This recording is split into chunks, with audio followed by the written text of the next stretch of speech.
Hello everyone, welcome back to my channel. ఈరోజు special ఏంటంటే shear kurma. ఈసారి రంజాన్కి అయితే మేము చేసుకోలేము, తాగలేము. సో ఇప్పుడైతే వేసుకుంటున్నాము.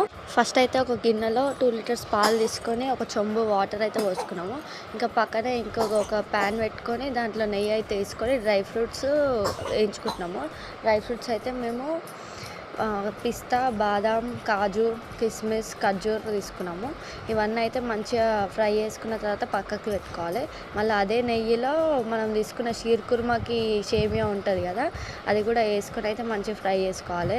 అది కూడా ఫ్రై చేసుకొని పక్కకు పెట్టుకున్న తర్వాత ఇప్పుడు మనం కాగబెట్టుకున్న పాలల్లోనైతే చక్కెర వేసుకోవాలి. మేము మిల్క్ మేడ్ కూడా తీసుకున్నాము. మిల్క్ మేడ్ గడ్డ కట్టిందని అట్లా స్పూన్తో వేస్తున్నాము. మిల్క్ మేడ్ కూడా వేసుకుంటే స్వీట్నెస్ మంచిగా ఉంటుంది.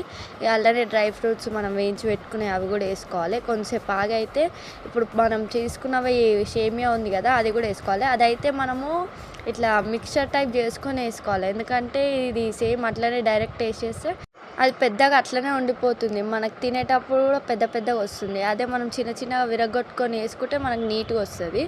సో అదైతే స్టవ్ ఆఫ్ చేసుకొని ఇంకా మేమైతే సర్వ్ చేసుకుంటున్నాము. టేస్ట్ అయితే బాగుంది, చాలా బాగుంది. మా హస్బెండ్ అయితే టేస్ట్ చేసి చెప్తుండు బాగుందని. So don't forget to like, share and subscribe my channel Anusha.